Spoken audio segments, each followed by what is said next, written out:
Hello, everyone, and welcome to a new episode of the Fanbase Weekly podcast. This is a special edition of our show as we're conducting a panel discussion on the 30th anniversary of the Michael Crichton novel, The Lost World.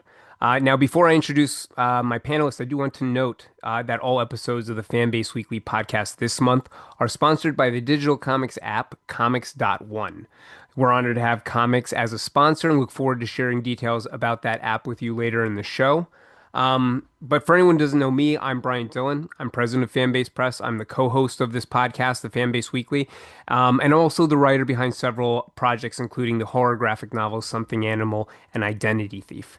I'll serve as moderator for this discussion, so let me go ahead and introduce my panelists. First up, we're joined by returning guest Matthew Noe. He's a lead collection and knowledge management librarian at Harvard Medical School and a part-time instructor in library science at the University of Kentucky. Matthew's also well known for mixing comics and health science librarianship and is an author slash co-author of several book chapters, a scoping review on graphic medicine, and is a regular contributor to Diamond Bookshelf and Booklist. Matthew also is the individual who wrote the foreword for Fanbase Press's Eisner-nominated graphic medicine superhero comic Ripple Effects, so he is very much a friend of Fanbase Press. Matthew, very excited to be talking about Jurassic Park in some capacity with you. So welcome to the show. Thanks for having me. And we are also joined by another returning guest. We have Chris Thorne. He's a professional sketch card artist whose portfolio includes iconic properties like Star Wars, The Walking Dead, Marvel, DC, and even Major League Baseball. He's worked with major trading card companies such as Topps and Upper Deck, contributing to fan favorite sets, including the 2015 Upper Deck Dinosaur set, which has become a standout among collectors. Chris, welcome back to the show. What is your standout from the dinosaur set? What would be your favorite card that you contributed? Um, Thanks. I'm glad to be here. And one of the my favorite cards was they have a triptych, three cards that are connected together. Sure. And I did a actually did another sketch of it. Um, Oh, nice. It's great. I love this dinosaur. It's got feathers and everything, and it's Hmm. very brightly colored when it's colored. And um uh yeah, it was really surprising to come across that one when I was doing my research. So Is that and I'm probably wrong, but I'm reaching back into my childhood dinosaur knowledge. Is that an oviraptor? Is that what it that is? is. Okay. Yeah, Excellent. Excellent. I had to look I that still up got a again. little bit. I still got a little bit. All right. Well, I'll put out a spoiler warning. If you are worried about spoilers for this novel that's been out for 3 decades, please read the novel. Come back. We are going to talk about all the details, and it is quite different than the film. So save those Yeah, it surprises doesn't for spoil the yourself. film for you at all. That's very true. Very true. For those who are continuing on, a quick primer. The Lost World is a 1995 science fiction action novel. It's written by Michael Crichton, as I mentioned earlier.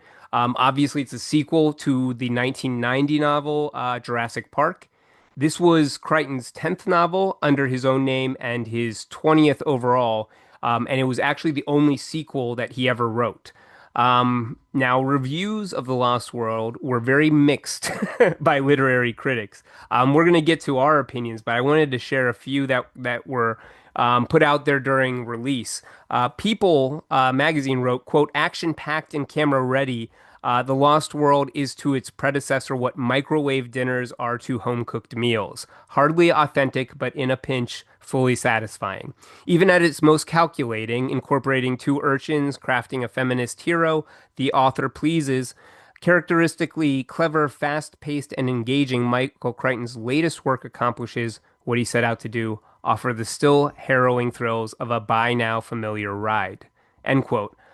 New York Times was even a little more vicious. They said that this was gave it a completely negative review, said it was a tired rehash, And they criticized the character of Malcolm in particular, saying that Malcolm makes virtually no reference to his previous visit to Dino Land, instead of even making a half-hearted attempt to turn Malcolm into a reasonable estimation of a person. Mr. Crichton cynically uses him as a mouthpiece for all sorts of pretentious technobabble about chaos theory, extension theories, and mankind's destructive nature. And then the Atlanta Journal basically said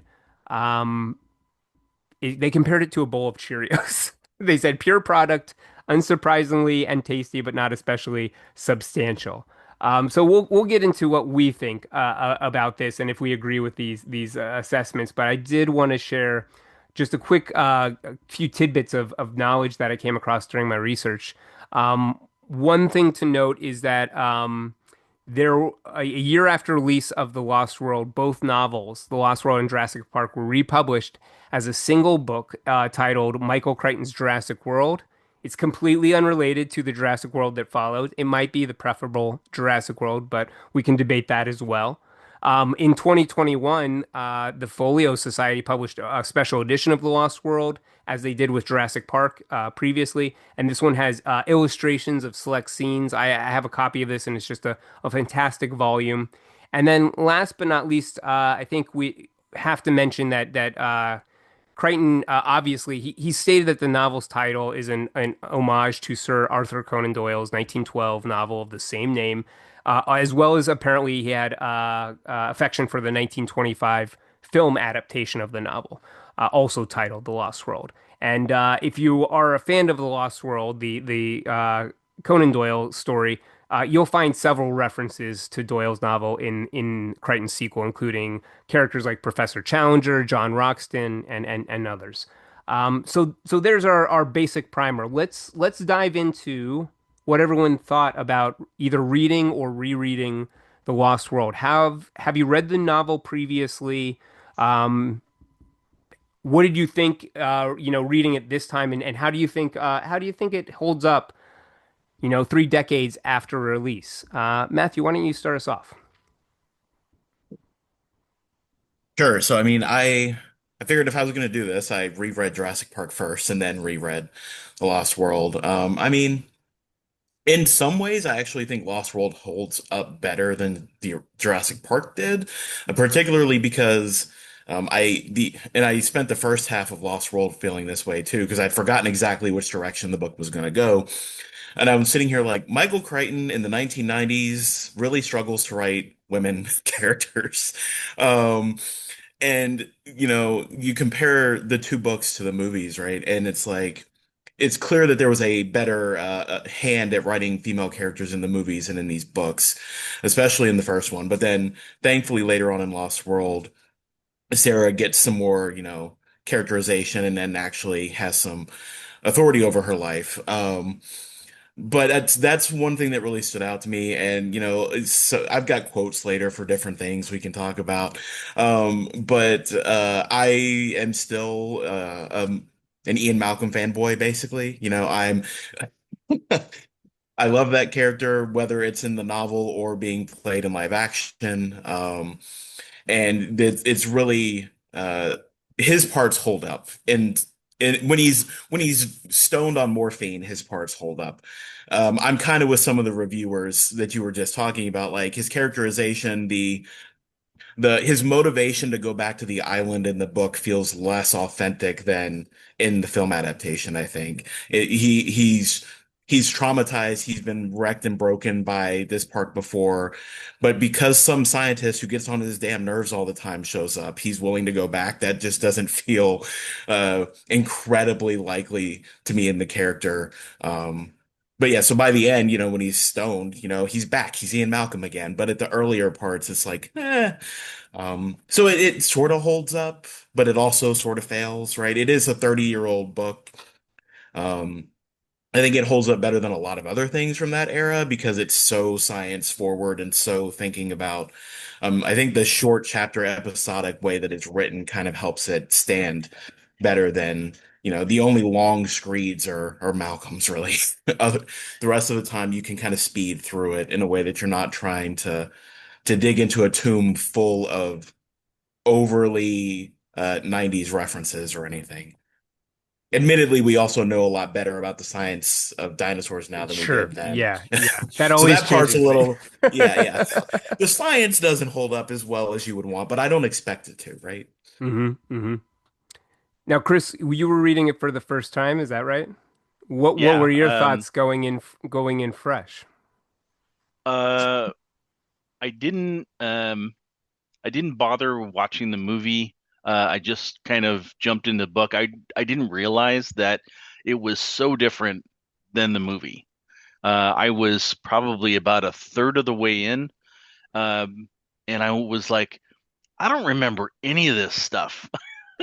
And that's when I realized that this is way far different than what they shot. And so that was a great thing to come into. This was basically, um, I've read a handful of Crichton novels, and um, a I guess a touchstone for those novels are he's got characters that give you all the science, the thinking behind it, the history, and that's what Malcolm is.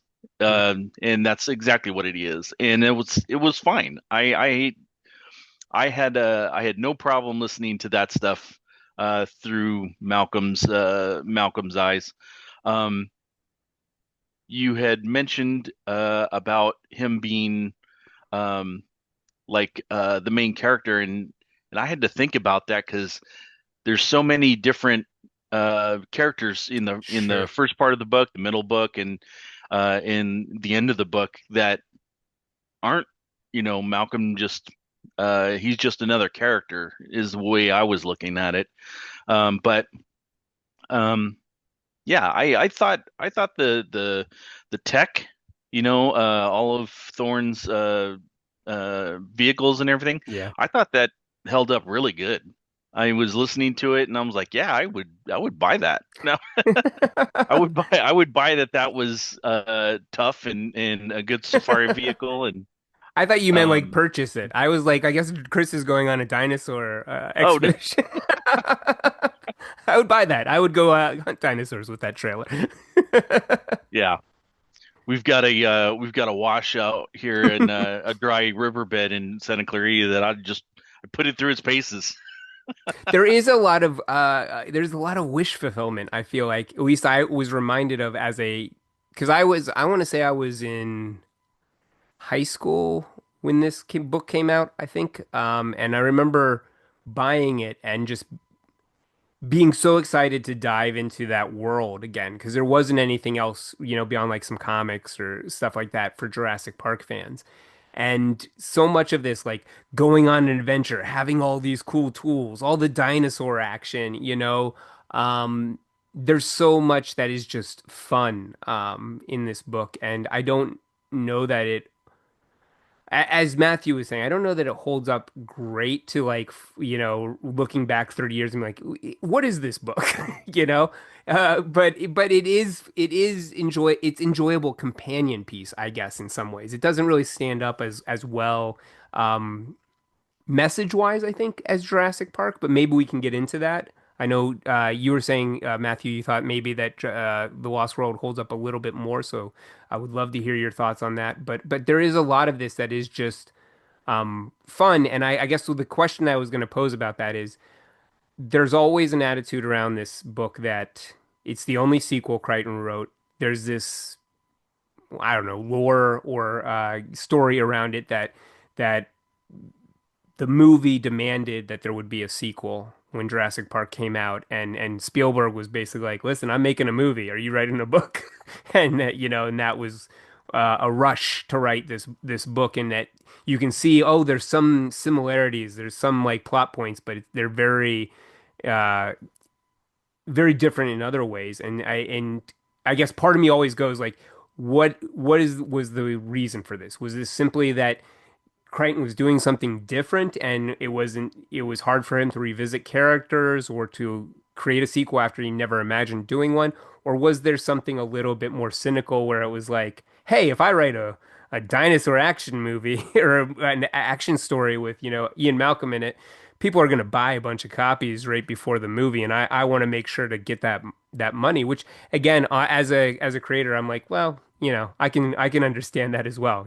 Cash in when you can, if you make something like that. What are both your thoughts? I'll throw it to you first, Chris. Well, I was just thinking, I'm not a Crichton expert at all, but from what I understand about he and writing all of the books that he did, and the subject matter that he chose to write about, he doesn't seem like a money grabber type of author. Like, so if he wrote this sequel, there was a reason he had to have some kind of interest in writing it. Sure. Um, but I don't think that there's any problem with an author with the technical, philosophical, and he seems to be a fairly high thinker to write a fun adventure. A non-cerebral, Yeah, I mean a film or a book. Yeah. he does have the yeah, it's not high, I guess, high art maybe, but it didn't have to be. I think it maybe he just enjoyed writing a dinosaur adventure, and like you mentioned um, in our off-screen discussions, they killed him off at the end of the book, Yeah. uh, Jurassic Park, and I didn't even realize that because I don't remember the last time I read Jurassic Park. Um, Well, and they do so it they do it in a very coy way where like it's clear like it's supposed to mean he's dead. It's like someone says like, "Oh, what about Malcolm?" and they like the person shakes their head. And you're like, "Okay, so that person's dead." But I guess you could argue maybe they're not, like it's or they didn't think he was gonna live. yeah, right, They or he thought didn't he think was he was dead gonna. and then yeah, Yeah, yeah, yeah, right. So it's one of those convenient it worked out yeah, conveniently. I don't think it was intentional, but yeah. yeah. So if Michael Crichton wrote a sequel and it was fun, I think it's okay. I mean, I don't think that he is the kind of author that would bow to Hollywood. Hmm. Uh, if he wrote it in his contract that he would write a sequel, that's another thing. And maybe he didn't want to, and he had to. I don't know, but I don't think he's a Hollywood lapdog at all because, like you said, this is the only sequel he ever wrote. So, What are your thoughts, Matthew? Yeah, I mean, I don't know that there's any reason to suspect money grabbing with this because we're talking about the guy who is credited as the creator of ER, right? Right, yeah. He's not he was never going to be like hurt for money.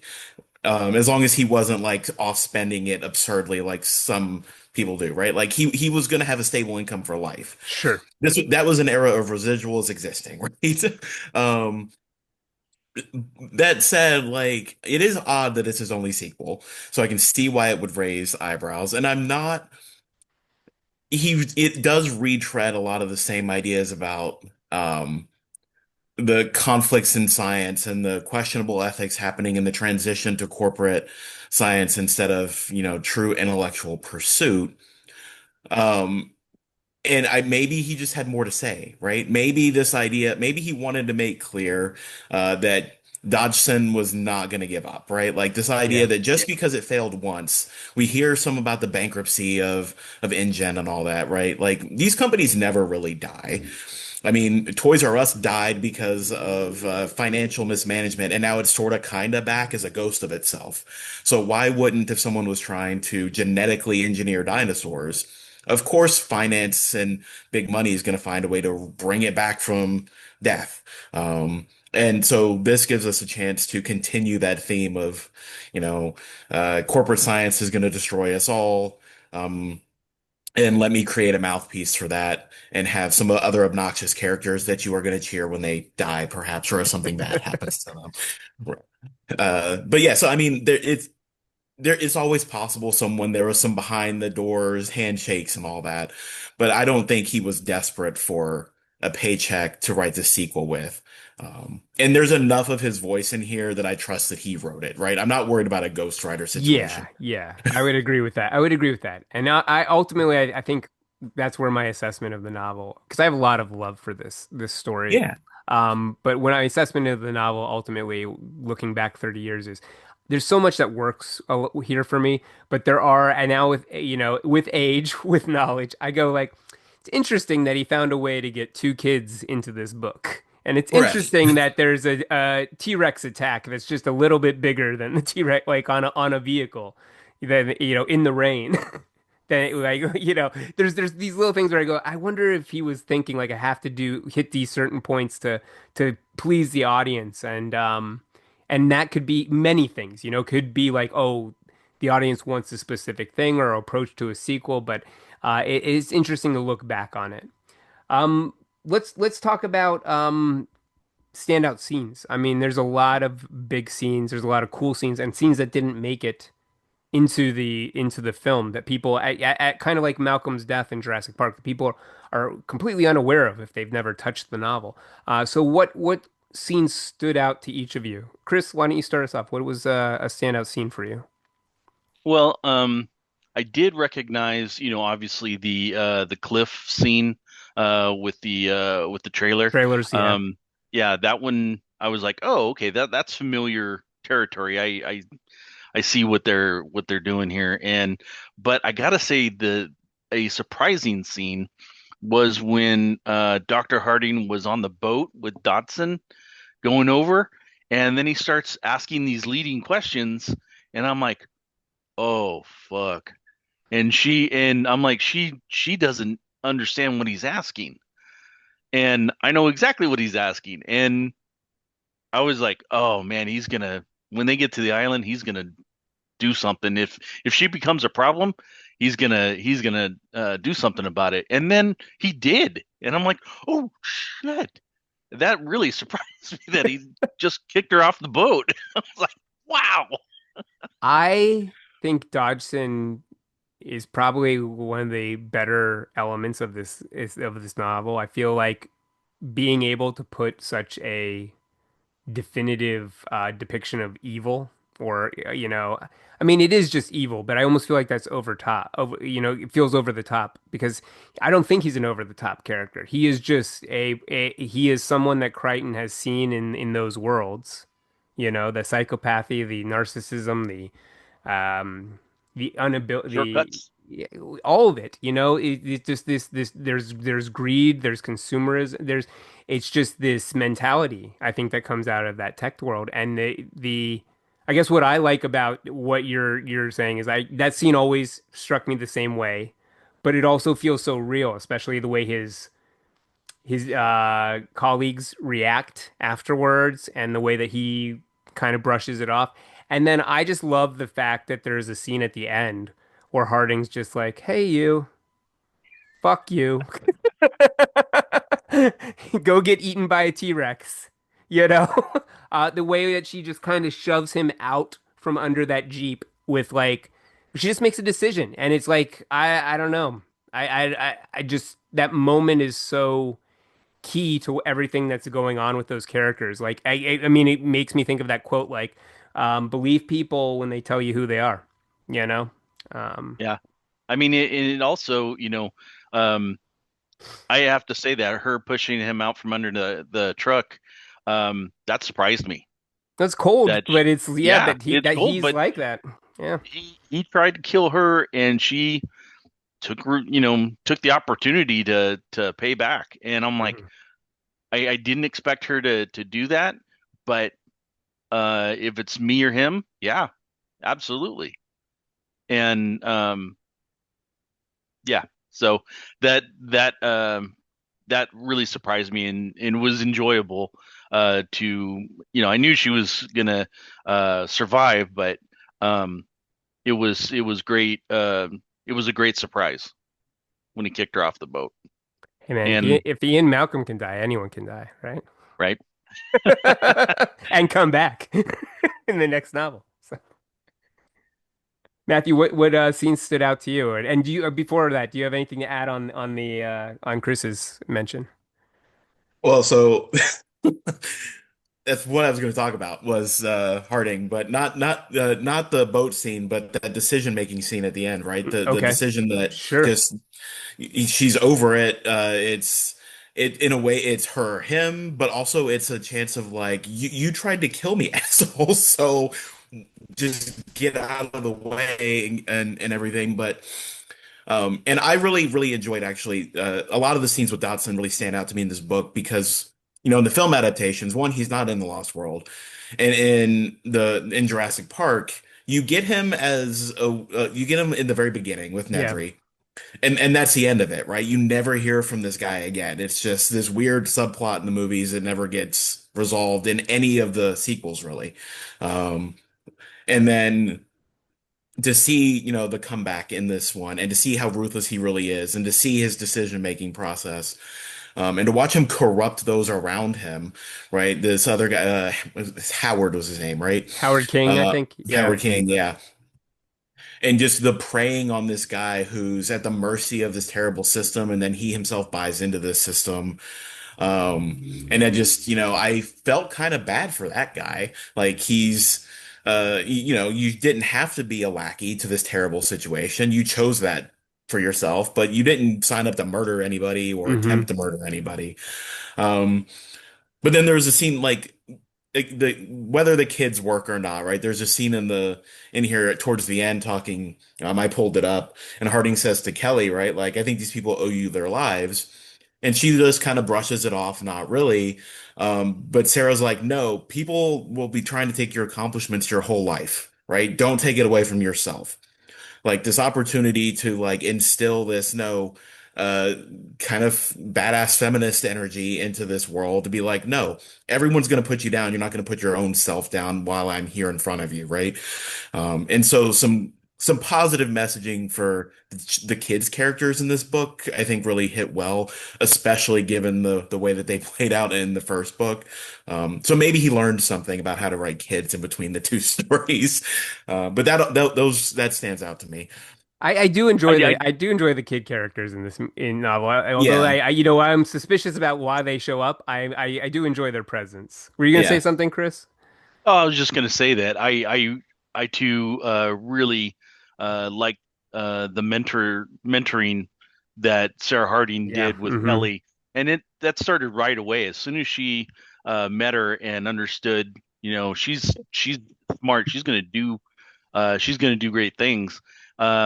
She started giving her um, uh, advice and you know um, benefit from my knowledge and my experience, and I thought that was all really good stuff.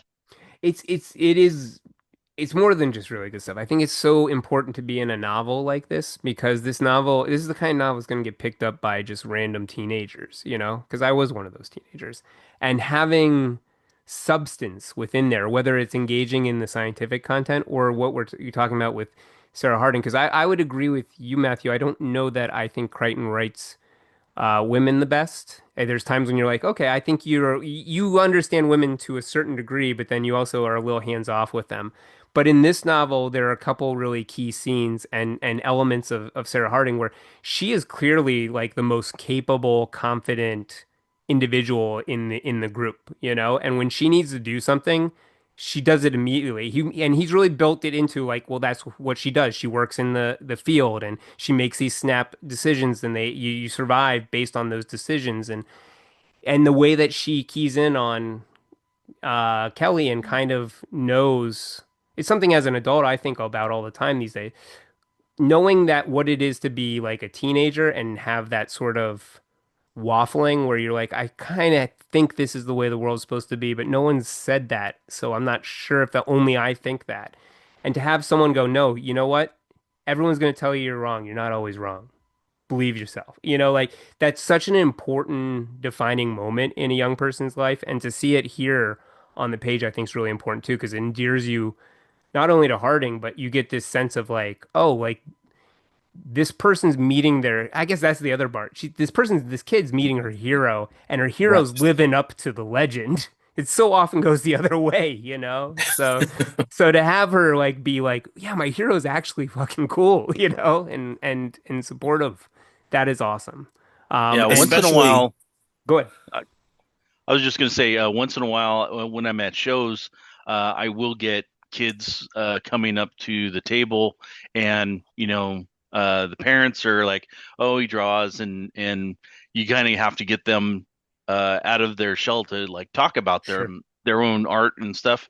And a few times I've talked to kids who do really good work, and but are shy about showing anybody the work, talking about it. And so that's the kind of message I want to pass on to kids is, be confident. I mean, you're doing artwork. You're an artist, even if no one's calling you an artist. If you're doing art, you're an artist. And you know, don't be boxed in by what everybody says. If you feel like you want to do something different with with your drawing, pursue that. Try it. Try new things and see, because one of those things is going to click and ignite your passions again. If you find yourself in a rut, try something new. And um, it's not it's not the level of mentoring that Sarah Harding did, but I enjoy those kinds of interactions with kids at shows. Matthew, were you gonna add something? yeah. Now I'm just imagining you, Chris, at a show running around like trying to fend off dinosaurs from small children. So, um, but I was going to contrast that, like that positive mentorship and the owning yourself with that Sarah does with, these kids are in this mess because of Richard, right? Richard Levine. Yes. And they theoretically they were looking up to him at the start, hmm and then throughout the rest of the story, right? There's some moments where it's like maybe we shouldn't be attaching ourselves to this guy. He was just willing to let the kids get hurt. He was going to let poor Arby get eaten, right? Is it's over? Yeah. It's too late. And then so for them to actually get to see what a strong, positive adult role model is after being led along through all of this with this other guy, I think it's a strong message in contrast there, and it plays out fairly well. Definitely, definitely. I will say for me, there's so many great standout scenes in this book. I mean, the things that happen at the Rex Nest are crazy. But the scene that really stands out to me that I feel like they've not tapped into, at least in the film franchise yet, is this insane motorcycle chase that Sarah does to get the keys to save Arby.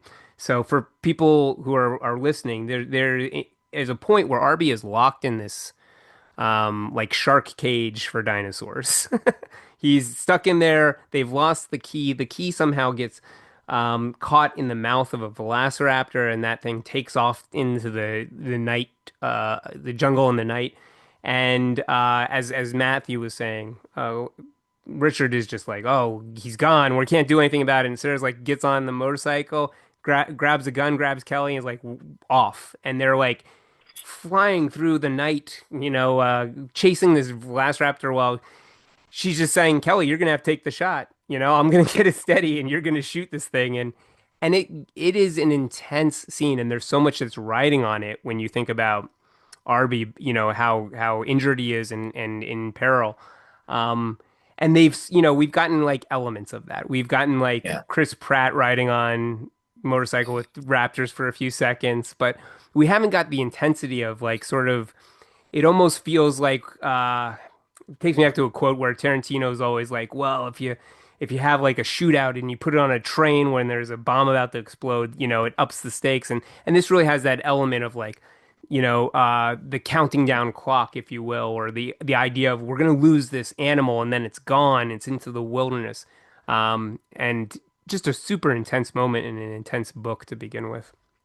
Yeah, and then they had to get so close to it. The your countdown is basically the shots that she thinks she Yeah, has. right. Yeah, right. Because there's so many little elements like that. I remember just reading it the first time and being like, I put myself in that kid's position and I'm going, I can imagine having this adult being like, you have to do this. And I'm like, oh my God, what am I doing? Like, Yeah, but I can't shoot a sometimes, gun. Well, can you ride a bike?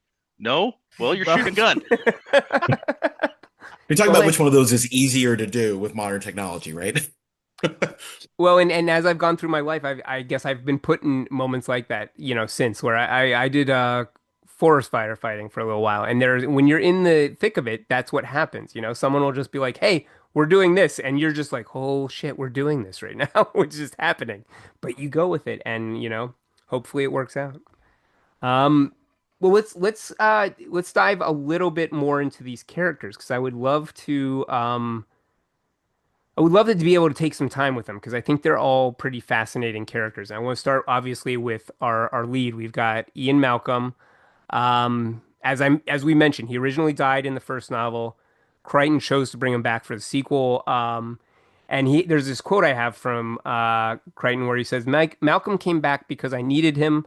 I could do without the others, but not him because he is the ironic commentator on the action. He keeps telling us why it will go bad, and I had to have him back again. And then he also another nod to Arthur Conan Doyle, um, who did something similar, bringing back Sherlock Holmes after he had killed the character off. Um, excuse me, Matthew. I kind of want to start with you and the idea of Ian Malcolm to begin with, not just in this novel, because you described yourself as a Malcolm fan. I think there's a lot of Malcolm fans out there, but as a librarian, as someone who values science and knowledge, why is this character important to you, do you think? Right. I mean, so uh I mean, I'll be honest and admit that, as a kid, the character stood out to me because Jeff Goldblum, right? And, I'm Goldblum is that guy. Like, I'm always like, please don't be problematic. He like, don't become a problem. um, that's the world we live in. It is, it Uh, is. yeah, but to me, I mean, yeah, I'm a librarian. I'm a fairly lefty, anti-capitalistic librarian at that, and so the constant commentary in these books and Ian's on, the way that science has become effectively about rushing to get to the next thing to sell, the next thing to make money, what's gonna get us our investment back, right? Rather than some pursuit of understanding.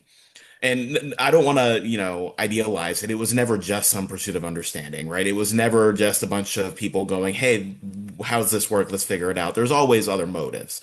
Um, but and this is not as strong up front in The Lost World, but in Jurassic Park, we were talking about the Reagan Thatcher era made this really strong where public funding for science disappeared, corporate interest became the norm.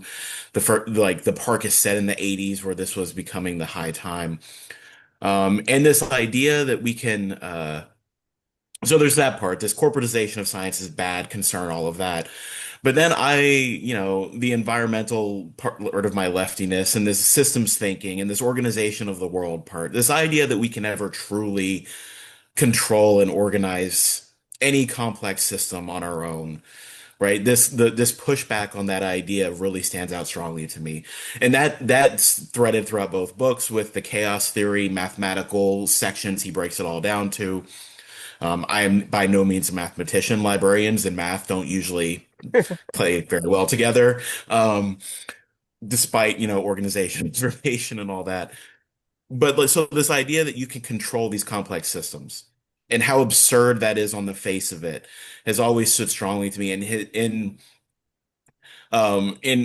it's we live in a world where we think we can control things, right? There's this idea that if you just understand enough, if we understand enough about how an ecosystem works, we can just recreate it and control it ourselves and take power over it, right? You reduce everything to its smallest component. That motion Chris was making. You understand things at its smallest component, and then you have power over it. And that just is patently, I think, absurd. Like it speaks to a kind of arrogance of humanity. Um, which is ironic for Ian Malcolm to talk about arrogance of humanity, which he does throughout all of these books when he himself is a fairly arrogant human being, right? He always thinks he's right. I keep that's you're talking about Sherlock Holmes makes me think of the more recent Sherlock Holmes movies with Yeah. oh my God, I'm blanking on Robert names. Downey Jr. Robert, yeah, Robert Downey Jr., where in some way you kind of root for Sherlock to get his comeuppance because he's so arrogant all of the time, right? Like in a way you want Ian to get face some consequence for being arrogant himself. And I mean he kind of gets some, right? But he's also right, and it's infuriating, but also fascinating. And it just as you can tell, I also like to go on big rambling bits, right? So like when anytime you go ahead. Well, I was just gonna say I don't think this is a rambling bit. I think this is all key insight into this character. But I guess Yeah, the yeah. one thing that you have not touched on, and I actually think Ian Malcolm and Jeff Goldblum share that I would love to hear your thoughts on, is Yeah, yeah. there's something about both the character and the actor that makes science cool.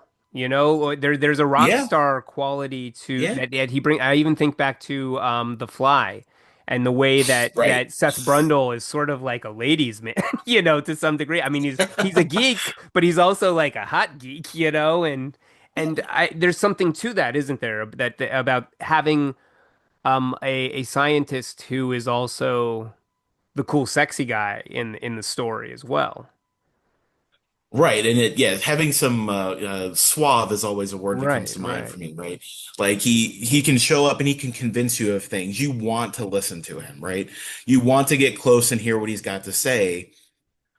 And you hear about it a little in the novelization, I think, as well. But it definitely shows up in the movie version of Sure, this, yeah. where Hmm. Kelly is his kid. He ignores his kids. Uh, he's clearly a ladies' man, but he's really bad at commitment and all of this stuff. But there is value to having a strong, approachable face on science.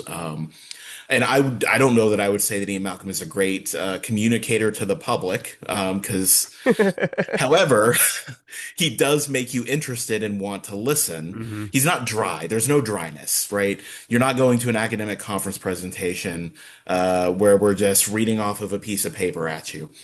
It's I don't know why weird. we still do paper sessions, but It's weird because I'm now also going down the rabbit hole of he's kind of he's what we wanted to think of Elon Musk as at one point of time, you know, like the Tony Stark. There's an archetype here almost to some degree.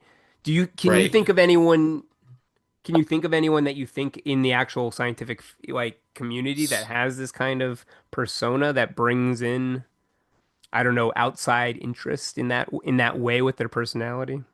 It would, I think it would be different than like Musk and Tony Stark and stuff because he doesn't have a company that, Sure, he's more science yeah, based he he's almost than like capitalist. I'll Yeah. give you my Hmm. opinion about things and this is It's why more I know about. academic. Yeah, Yeah. yeah. Yeah. And that's part of the issue, I think, right? Is he yeah, in a way that highlights the core of the crux of the issue. He's not attached to anything corporate monetization wise, right? He's never going to get the elevation in the public eye. Um, Not to be conspiracy theory about it, right? But he's never going to have that push in the media because he's not attached to a corporate entity. In fact, he's speaking against those sorts of things. And so I would say that every academic field has at least a couple of characters like Ian Malcolm running around, where if you're in the know, you know who he is, and if you are sort of in the periphery, it's likely you know that name. For completely different reasons, to be clear, right? Everyone who cares about libraries right now knows who Michael Threets is, right? This has there's no like attitudinal comparison between these two. Sure. So he's But the there are sexy always librarian. Sure, that's Michael what you want is to be like, labeled as. Yes. oh It's no, gonna we be have to all send over this the to him. Twitters tomorrow. Yeah. Sexy librarian. But like Michael's broken through the noise, right? Yeah. By focusing on kindness and mental health and everyone being welcome, and it's okay to be down and bad on yourself and speaking in a way that everyone can listen to and wants to hear. Sure. And right in 2025, that calmer, more Mr. Rogers-esque energy works better, I think, at reaching more people than the suave attitude of an Ian Hmm. Malcolm perhaps Hmm. would. Because we've seen that co-opted in a way by, you mentioned, like Elon Musk, Right. who is the exact opposite in every moral way from someone like Ian Malcolm, but has co-opted the image of it, right? Or at least the right-wing version of the image of it, Sure. because he's definitely not someone I'm going to walk up to and be like invested in on appearance wise.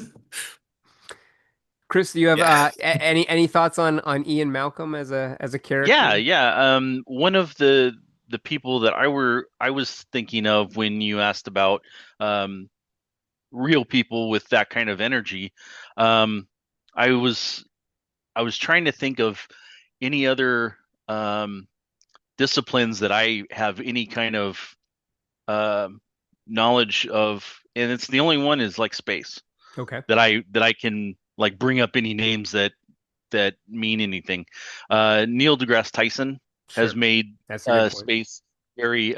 He's been a focal point as trying to make space um, relatable and real for everybody. Also, there's a guy named Brian Cox in Britain, who I've seen on some of the BBC shows Hmm. that I've watched. He's not. I don't think he's as big here in the U.S., but I mean, if you're talking about people who talk about science and space and stuff like that, I think he's one of the people that um, has really interesting things to say, and he's interesting to listen to.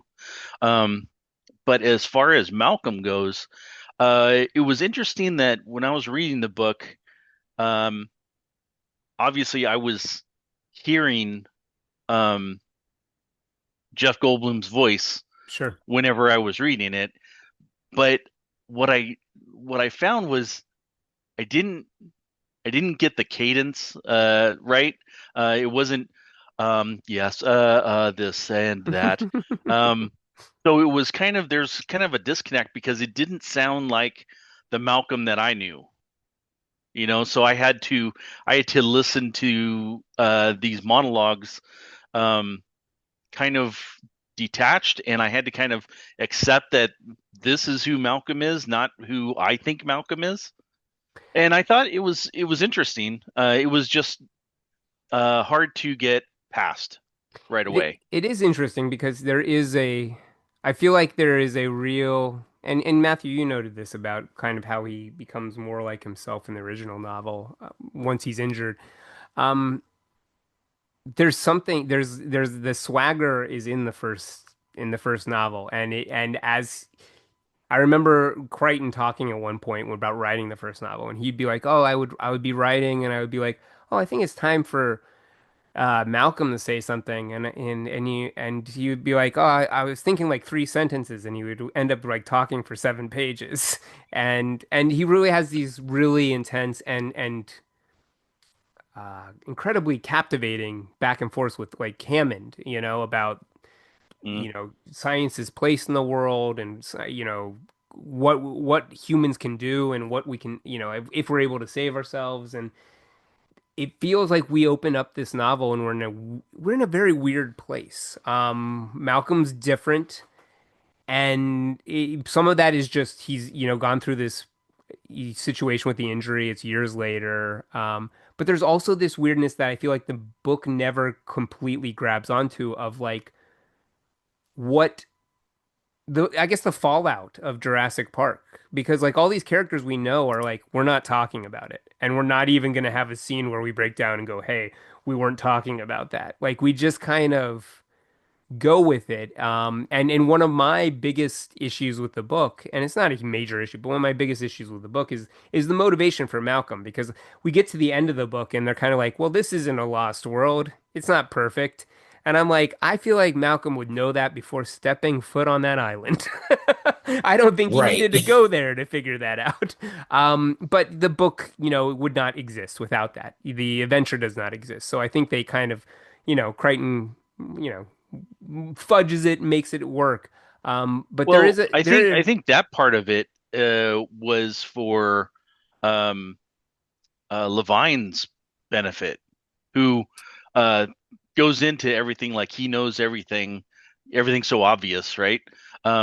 And uh, when they talk about, this being a truly a lost world, and they're like, no, it wasn't, because of X, Y, and Z, and he was just like, oh yeah, I guess Well, and he never said he was wrong, but I he think was I think that pretty you wrong. might be right there. I think what I struggle with a little bit is Crichton never writes it like Malcolm going like, "Oh, I knew this all along." It's like we go there with the intent of we're going to learn something about extinction, and then it's sort of like, "Oh no, we're not."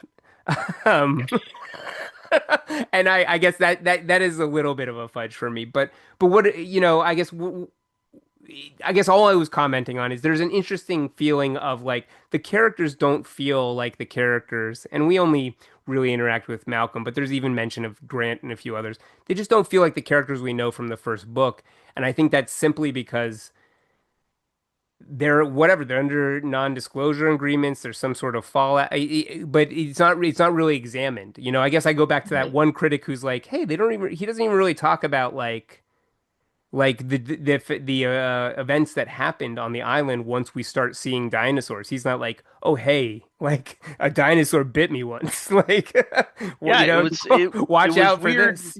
That was one thing that really stuck out to me also, and it didn't even occur to me. It should have, that he may be under some kind of heavy NDA to talk about the island at all.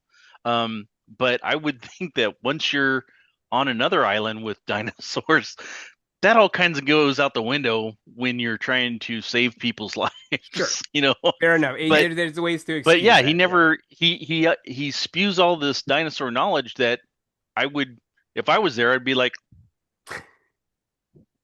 how do you know fair enough. anything about this? But yeah, that struck me as kind of odd also. Well, let me also move us to contrasting. You mentioned Richard Levine or Levine. Um, Well, I guess what I would love to hear how you feel about those two characters, their relationship. Um, but one thing I found interesting in the book is how they talk. I think Richard makes a comment on it at some point in an internal monologue about how they're different approaches to science. That Richard wants to be in the field gathering the data, and Malcolm is a data analyzer, and he doesn't want to be in the field. He'd rather just have the data and be able to break it down. And I hadn't really thought about how, you just think of science. You go, all right, everyone's a scientist. You don't really think about like, oh no, people have specific interests the same way anyone would in any field. And so you might enjoy this job, but you don't like that aspect of the job, which I guess I found interesting. What other elements do you I guess, find interesting about Richard Levine and his connection to Malcolm? Matthew, why don't you go ahead and start us off there? Yeah, I have to admit the he uses the example of theoretical physics for that difference, right? Between the thinkers and the doers, right?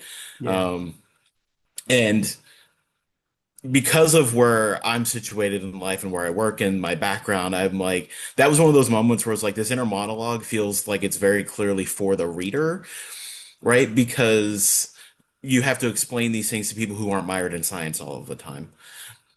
I don't know that I would imagine Richard and all of his arrogance and belief that he's right all of the time, framing it in that way in his own head, that cleanly, right? That was it. Kind of pulled me for a moment. Like this is the author explaining to the reader Right, through right, this right. character. Um, but I mean, I think I said arrogant for Malcolm, but so is Levine. Like they're just arrogant in different ways, and Richard is arrogant in the way that hopefully none of them ever listen to this, that some faculty always rub me the wrong way. He's on airs about himself and how Hmm. smart he is.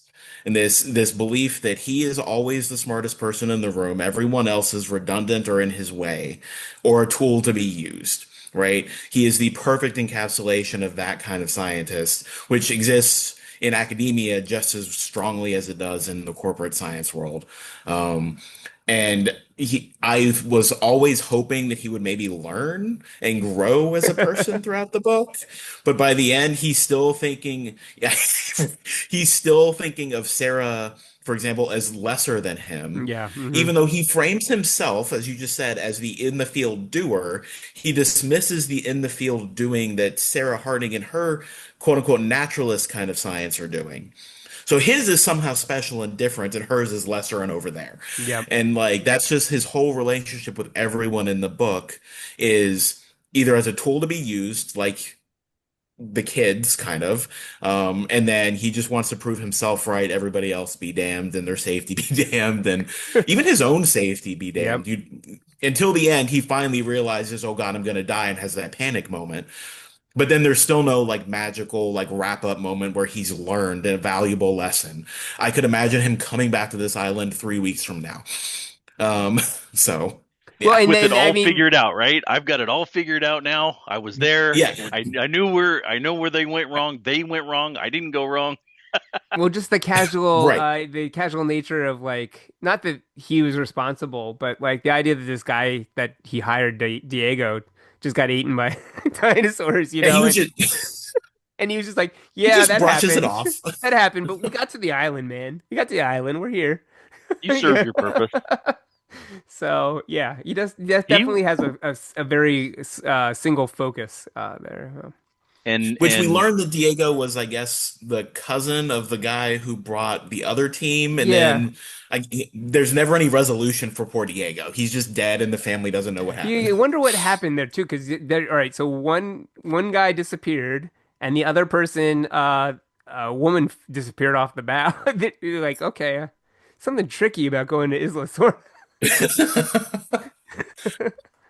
yeah, I'm gonna take these people who are going to the same island that my missing cousin went to, but I'm not gonna ask any questions, and Yeah. I'm not gonna get off and go look for him, try to find what happened. I'm just gonna drop you off. I'll be back in a few days. Yeah, it's the new rumor is don't go with any Americans asking you to take them to Isla Sorna because you might not come back, someone else might not come back, who knows? Yeah. Well, we have to also touch a little bit on we've got Doc Thorne and Eddie Carr who are essentially our I don't even know our cues, if you will, if we want to put it Yeah, in like a I think Bond. they're the hero. I think they're Thorne is the hero of the story. Okay, tell me what you think about Thorne. Go ahead. No relation, by the way. Uh, Fair enough. I didn't even put that together. Of course, you think Thorne is the hero of the story. Tell us about Thorne, Thorne. I think he is the lens for the general public. You know, like he's very smart, genius guy, right? Who decided to do what he wanted with his talents Hmm. instead of going, you know, some other way, which might have been more profitable or whatever. But he wants to get his hands dirty. He wants to do stuff. He has a team that builds wonderful things, and he does all these custom builds for people for all kinds of reasons. But as soon as we got on the island, he was the the guy who would be asking what, why, and you, let's just do this. And he was like, can't do that. And I go, why? And then we get the genius dinosaur stuff or um, the animal behavior stuff, and that would get explained to him, which in turn gets explained to us. Sure, So sure. he felt like more of the everyman type of character, but he was also a strong force who was respected, and people did what he said when it was necessary, and he had no problem, putting himself on the line um, when trying to solve a problem or whatever. Sure. Um, but I really enjoyed listening to him. Mm. Um, and that's why I kind of say he's kind of the heroes, because whenever he was in a scene or whatever, I was like, yeah, yeah, you go, Doc Thorne. Yeah, all right.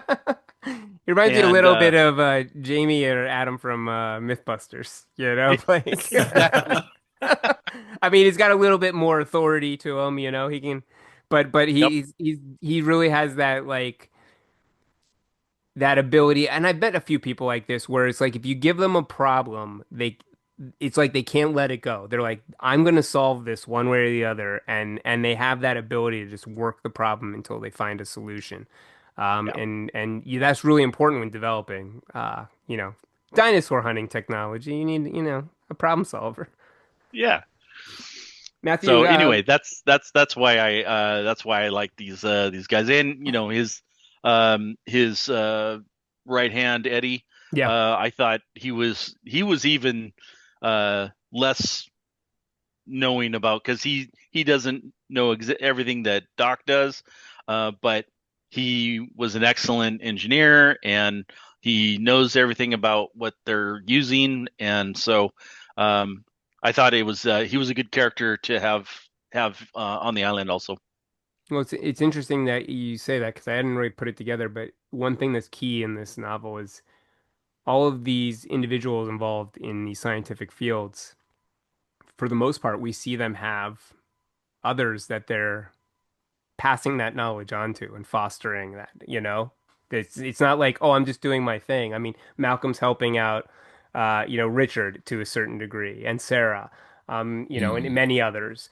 But, he also has a team like Doc Thorne where they collaborate on other things, and they have these kids who are, learning things as well, and they work at institutions. I mean, there's a real importance in that I feel like sometimes we lose within our communities. Matthew, what are your thoughts on Thorne and Eddie? Yeah, I mean, they're kind of like the educated. There's a people could take the way I'm describing this the wrong way. I mean it in a positive way.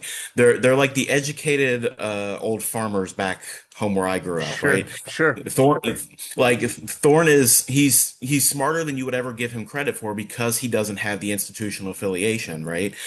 But the people around him know that you can go to him for anything. He's got a strong moral center. He knows what's right and wrong for him and the community he's part of, but he's also going to help people learn and be better for themselves. And I think that's in a way that kind of is the heroic for person in this story because who else has a moral center in this book? Right? Everyone is trying to further their own agenda in some way or another, whereas Thorne is there to help the people trying to do the science, help everyone survive once they make it to the island. Yeah. He doesn't hesitate. He goes and tries to get Richard home as soon as he finds out he's there and alive, right? And so he's kind of that like, moral old farmer you can go to in times of crisis, and he's leading everyone else through the hard time. Um, and I mean that in the best possible way. No, I think you're right. I think in many ways he's almost like the heart or like the I don't know if I consider it like there's necessarily a patriarchal, A little bit organization, though, yeah. but he has that kind of grandfather or father role within the group. And you make a great point, Matthew. He is very intelligent and science aware, but he is not in it the way that Richard and Ian are. He's there to save people and get home, and that's pretty much it, Like he'll help you out, but he's not devoted to like we've got to uncover this kind of discovery or something. That's not what his goal is on that island. Yeah, his is the physical stuff, not the Yeah. environmental and behavioral stuff. Well, and you can see the way that he connects socially with like the kids in ways that Ian and Richard don't. And there are values both ways because I feel like Ian and Richard have this thing where they really treat the kids as just other adults. And that's They do, yeah. valuable in its own way, you know, to be treated like that. But there's also plenty of moments as a kid where you need someone to be like, "Hey, I know you're a kid. You know, I'm gonna talk to you like a kid and make sure everything's cool." And Thorne definitely has that sensibility. Let's take a quick pause because I do want to come back and wrap up on characters. We're gonna take a quick break and then we'll talk about Mr. Dodgson because well, we have to. All right, we'll be back in just a second.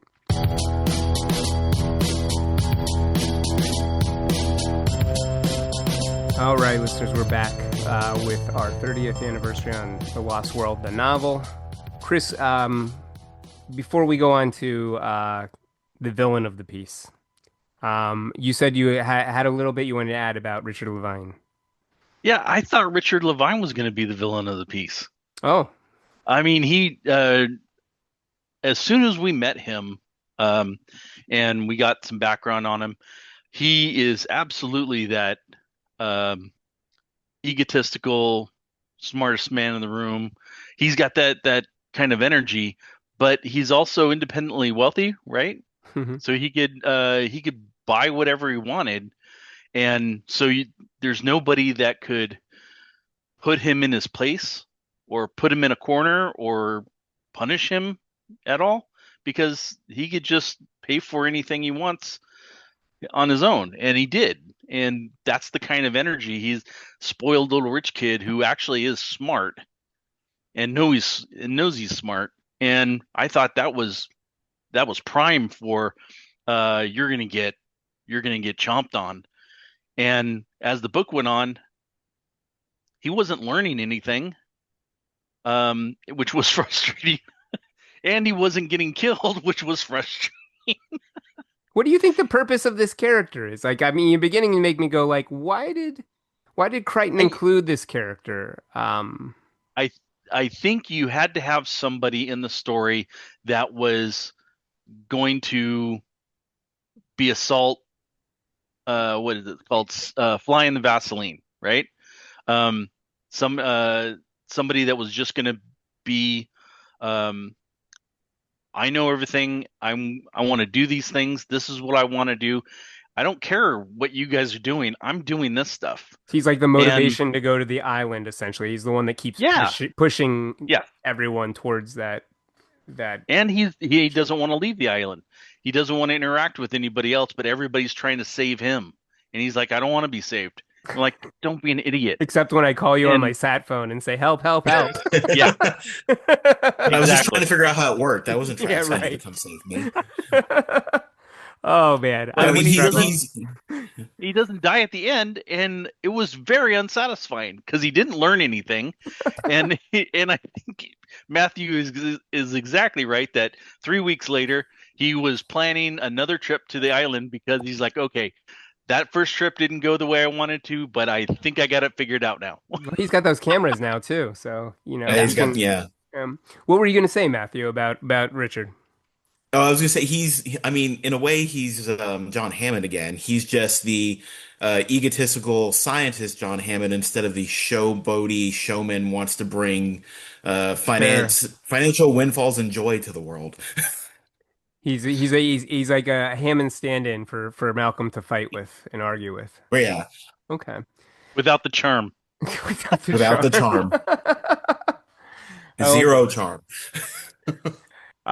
Well, let's turn to Dodgson, which is really interesting because I mean, one thing that you're making me think about Hammond, one thing that I really liked about the Jurassic Park comics and about the novels that I feel like the films haven't really explored, and there might be a reason for that we can talk about, but the corporate the focus on the corporate exploitation of these animals and just the natural world and the corporate infighting, the conflict are both represented in the books. They were in the comics as well, where Hammond survived, and I remember distinctly they upped the stakes at one point in the comics when they were like doing an expanded story off the original film, where some Biosyn like hitmen almost like show up and try to take out Grant and Muldoon and Malcolm and a few others who have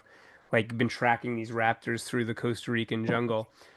And Muldoon just like he's like, "Oh yeah, I've got the skills for this." And he goes out and like murders these guys in the jungle. And then Hammond is like later like he's like, "Oh, Biosyn keeps attacking us. We're gonna pay them back because they've been messing with us for years." And he like sends like a hit squad that goes in the middle of the night and like blows up one of their facilities. And I remember there's a scene in the comic where like this guy Bill Steingarten, who's the head of Biosyn, calls up Hammond in the middle of the night. He's like, you asshole, you killed 13 men, and like, and he's like, oh, I have no idea what you're talking about, but he's like, I had a place in Costa Rica. It was getting sabotaged all the time. You got to be careful. And there's part of that world, that I feel like the films are afraid to touch to some degree because it gets into uncomfortable conversations, especially when you have corporate backers in huge blockbusters. But this is the world that I think is really interesting. And I feel like Dodgson is sort of the tip of the spear with these two novels because when he's brought into the room in both the first novel and the second novel, we really get an idea of what are they going to do with these animals? I mean, in we get to weird places in the movies where they're like, we're gonna have a gun you point and it sends a raptor, But the reality is like what they're talking about in this novel, where I think they were talking about being able to like have a game preserve where wealthy people could go and kill a dinosaur if they wanted to. In the original book, I remember them talking about being able to shrink dinosaurs down and sell like uh, Pet. pet-sized dinosaur. You can have a Prehysteria dinosaur. If anyone knows that movie.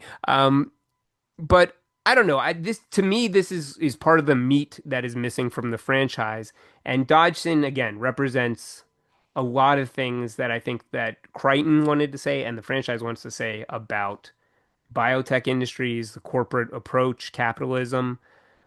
And the one line that comes to me is this is not even a line of dialogue, but Crichton writes at one point when we're introduced to Dodgson in this novel that to stay competitive, every company needed a man like Dodgson. And they're specifically talking about how the head of Biosyn is really doesn't like talking to Dodgson because he knows all the dirt that he's involved in. But they still need him to do this stuff.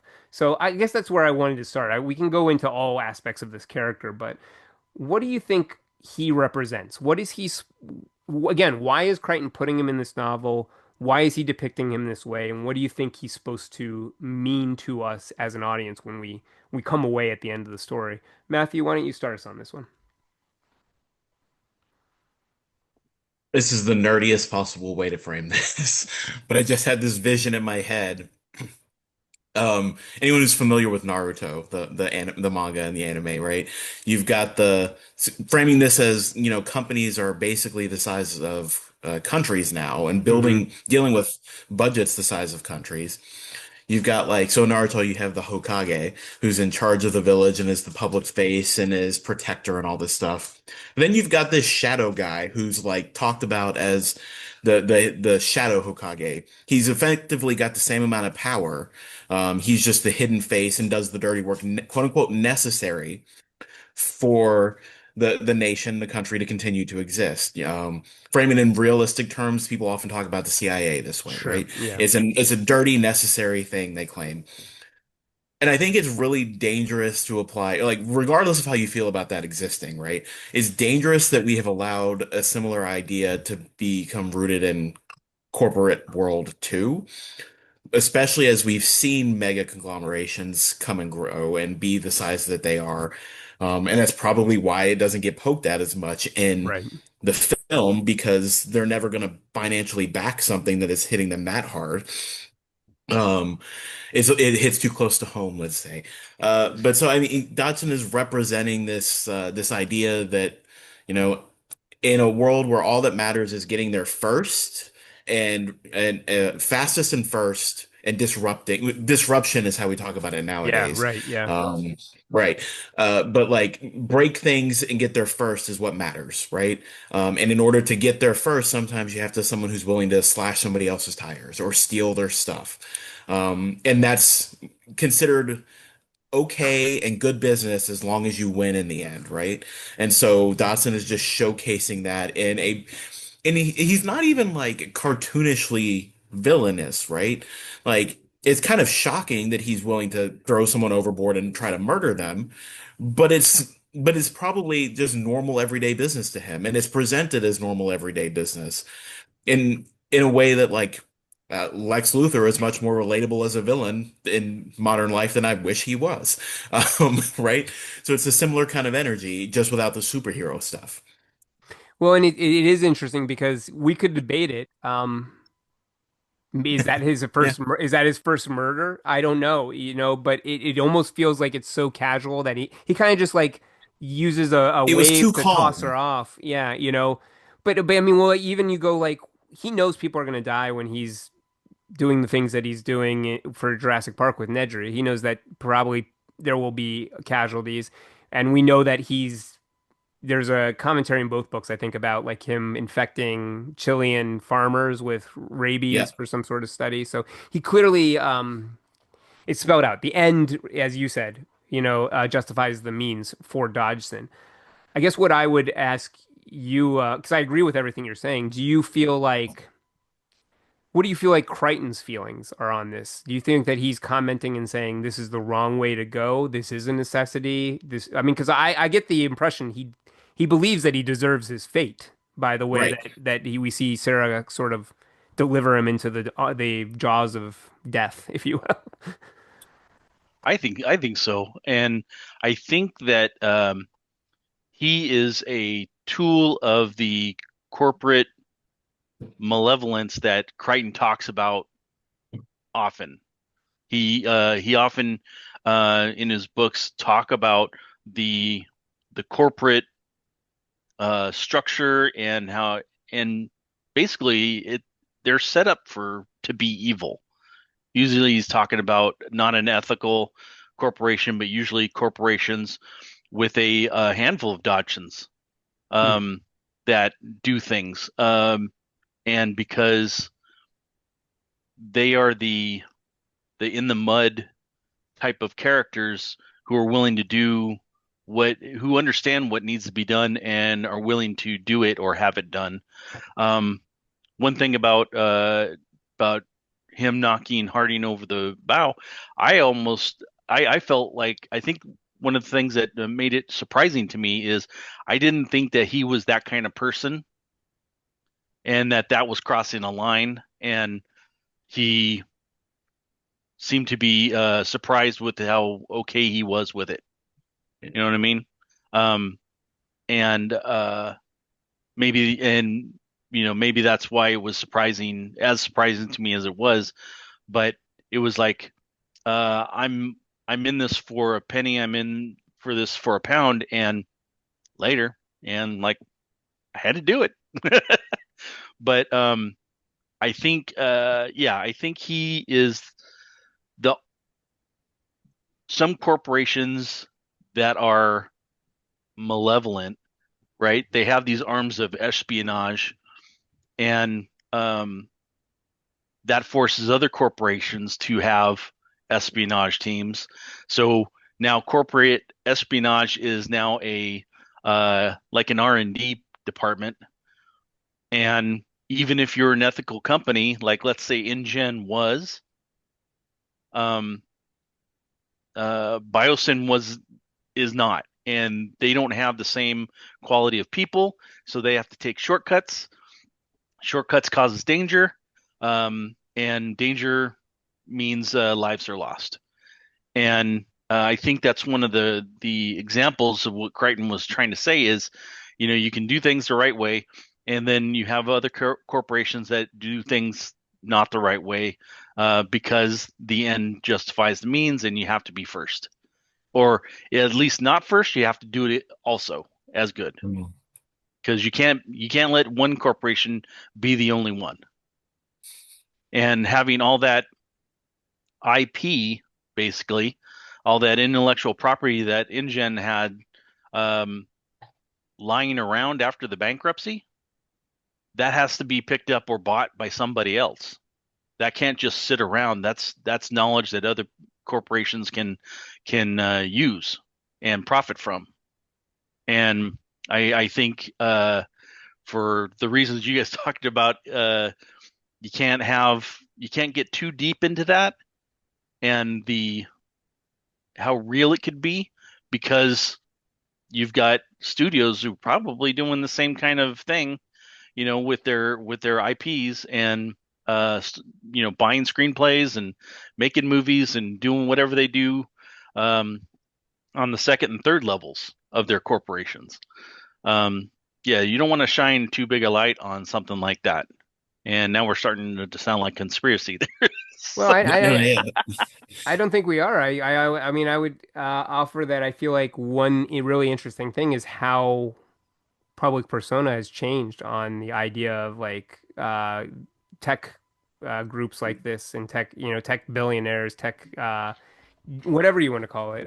Yeah, the Silicon Valley approach to scientific advancement is looked at much differently than it was 30 years ago. And while Crichton is commenting on individuals within that community, I think even just the idea of what we were talking about Elon Musk compared to Ian Malcolm and how the opinion on Musk has changed. We're going into some interesting places. Matthew, you were going to say something.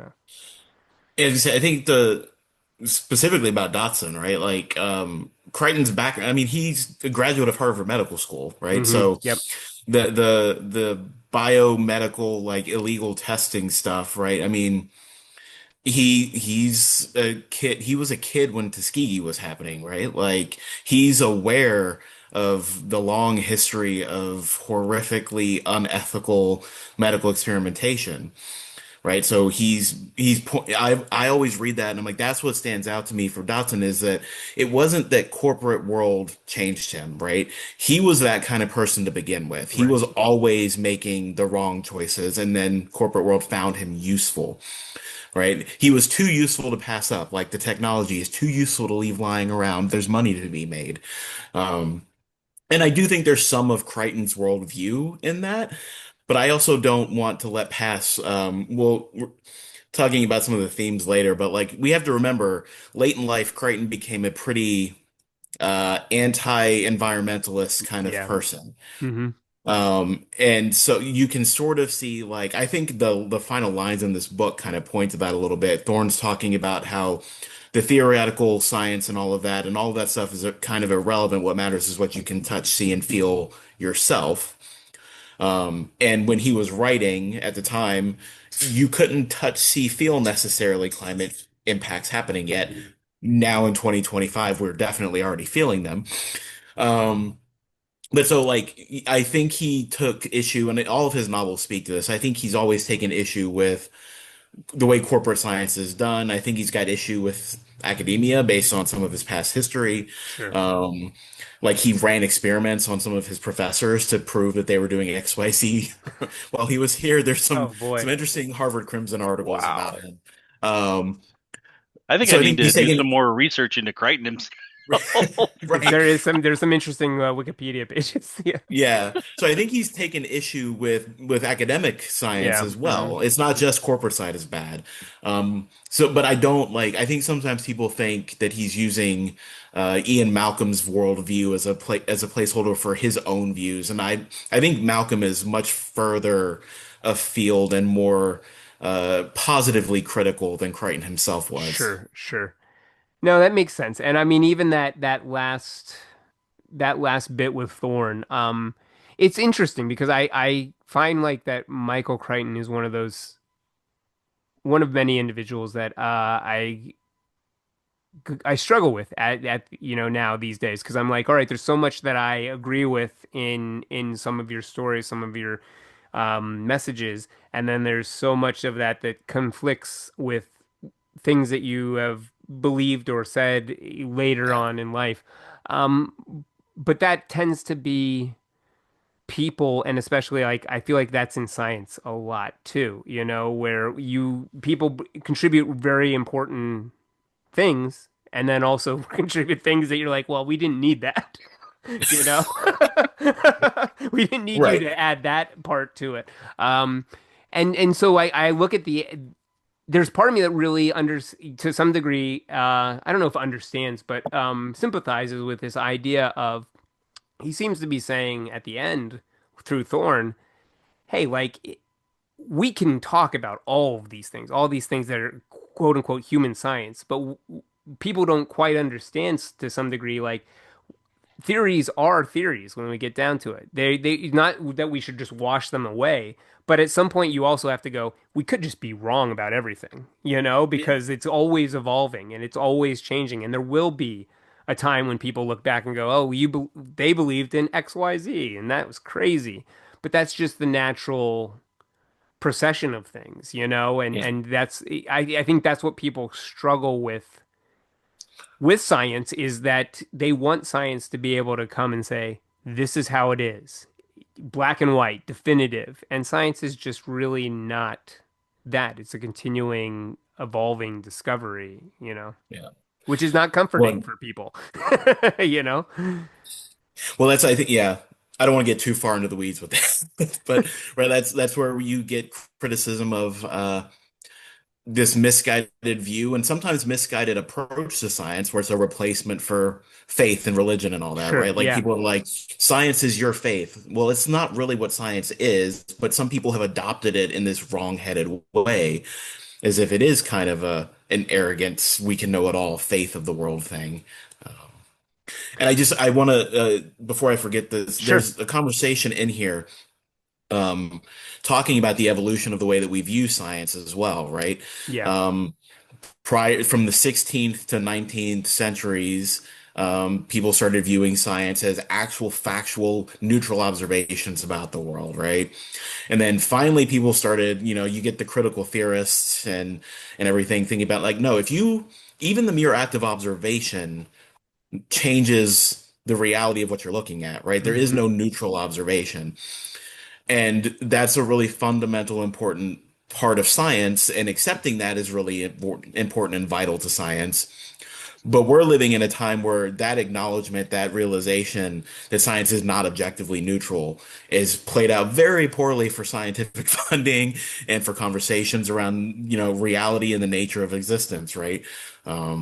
And Crichton starts touching on that in this book, and it almost makes me wish there was a third one where that was the major theme, instead of just a throwaway part of this a little bit.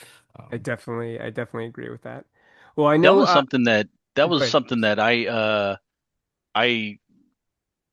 I took away from it is that idea that just by observing something, by being a non-intrusive observer, you're still affecting um, the environment. The animals are acting different because you're introducing, even in your observation, the things that you're using to observe, the cage, the trucks, all this stuff impacts their environment and um, and makes them act differently.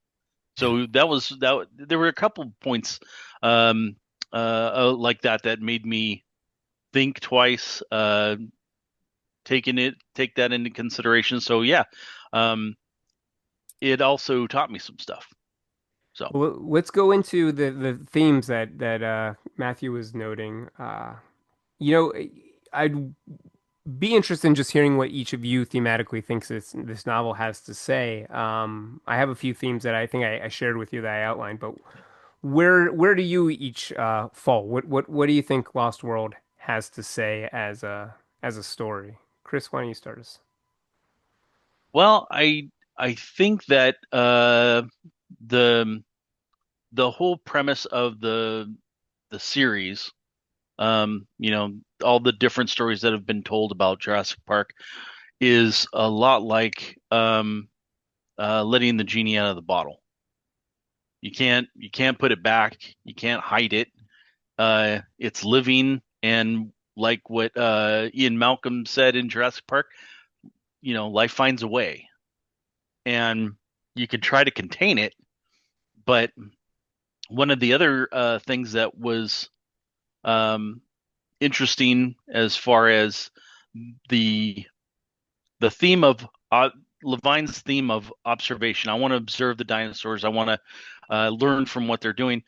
Is that these dinosaurs are not the same and don't act the same as the previous dinosaurs that actually lived, because their first generation, or whatever, the first generation of dinosaurs that were created didn't have anybody to teach them how to be a dinosaur. You know, Yeah. we joke about my cats. They, sometimes they forget how to cat, and these dinosaurs never knew how to dinosaur. So Yeah. they just kind of figured it out. And what they figure out is not the same guidance that their parents would have given them had they hatched from an egg. So these parents are guiding their own children in a totally different way than dinosaurs, natural dinosaurs would have Right. in their environment. And that blew my mind. Well, and it's even, I found it really interesting the way that they talk about how the idea of the complexity of the dinosaur behavior is what really spins this off. I mean, obviously, any change would be effective, but when you get into the idea of, all right, if we believe that these are complex animals and they have complex relationships with each other, then that means that that complexity can be manipulated or affected. And even things like not all these dinosaurs existed at the same time. These are species that were chosen by, the engineers and released together, or as you said, Chris, the idea that they didn't have like a family structure they're born into that raises them. You're studying something, but you're not studying what you might fool What you yourself wanted to into study, yeah. studying. Yeah. That's a very interesting concept. Matthew, what are your thoughts? What do you think that the Lost World has to say as a story? And so two thoughts. One of them is very similar to what Chris was talking about. The theme of like the idea of teaching was really strong throughout all of this. We talked about the mentorship between all of the characters at different levels and Yeah. intertwining mentorships. But also the behavior studies part of this is right. Like the raptors didn't learn how to raptor. One of our dog learned how to dog poorly at first because she was around cats as a foster, so she still pounces at things, right? It's like that's not. Why are you doing that? You're a large dog. But like that learned behavior piece is key. Um, and they don't spend as much time. For some reason in my head, I feel like I've remembered the books spending more time on the genetic sequencing missing than they do, right? Okay. The movies actually spend more time talking about filling in the genetic sequence issues with the, Yeah. the DNA than the books do. And that's kind of just completely washed over a little in this book, except for, right, we have to assume that the camouflaging dinosaurs at the end are being influenced by Mutate. introduced DNA. Yeah. Yeah. Yeah. Right. And so that part doesn't play as much into the conversation about behavior in this book as I would have imagined, considering the focus on behavior as a theme throughout.